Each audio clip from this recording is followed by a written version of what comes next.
说起超广角镜头，一般都是用来拍摄风光以及 vlog， 而这些也是我这个公园区 UP 主最需要拍摄的内容。所以从最开始的索尼11 f1.8 到现在换的1020G， 它们都成了我户外拍摄必带的镜头。1020到现在也使用了几个月的时间了，这颗镜头哪都好，就是这个 F4 的光圈码实在让人有点头疼。所以在不久前适马推出了这颗全新的1018 f2.8 时，我便毫不犹豫地直接下单了。我是老马 Frankie， 今天就站在视频创作者的角度对比一下索尼的1020以及适马的1018这两颗镜头在各方面的表现吧。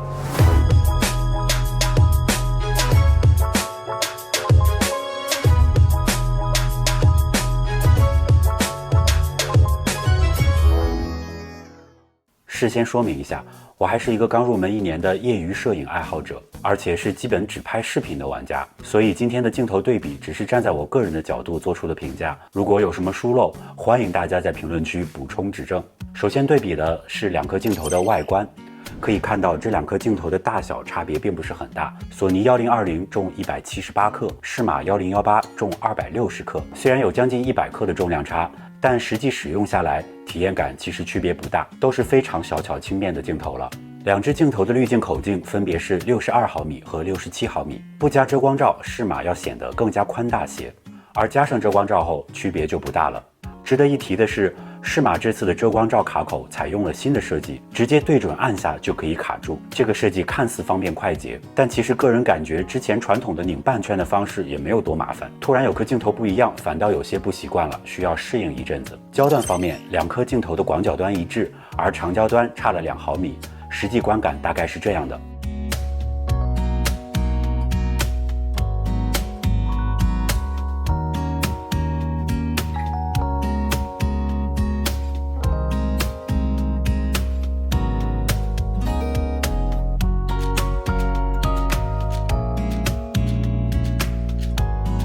同时从这个变焦过程也可以看出，索尼1020是一颗电动变焦镜头，变焦过程丝滑，而且镜头长度不变，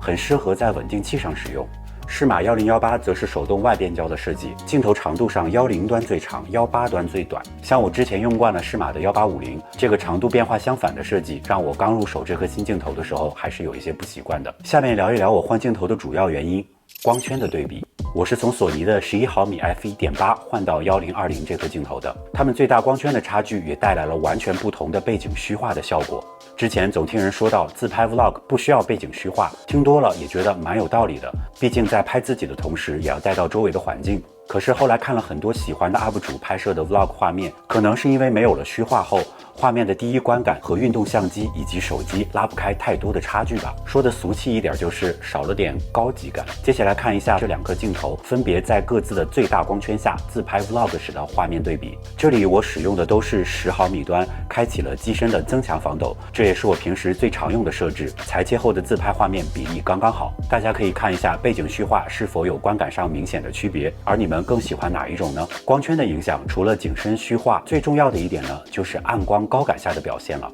我分别测试了在阴暗环境中和夜晚弱光下两颗镜头开最大光圈，后期将画面拉至可用亮度时噪点的表现。这是 f2.8 第二档双原生 ISO 上的自拍效果，这是1020夜晚拍摄的画面。现在开的是光圈 f4。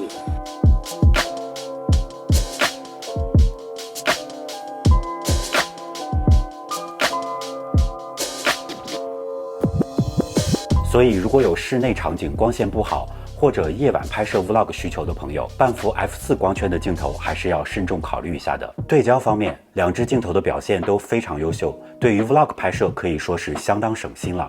对比下来，还是原厂的对焦速度更快一点点。而在最近对焦距离上，适马1018则更胜一筹，和另外一支他们家的半幅变焦镜头1850一样，可以当半个微距镜头来使用了。然后是呼吸效应，这点原厂的镜头在可以打开呼吸效应补偿这个功能后，表现肯定是更优秀的。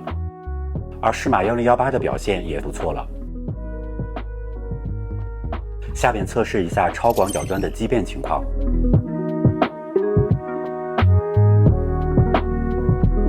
下面是两颗镜头色散和炫光的一些画面对比。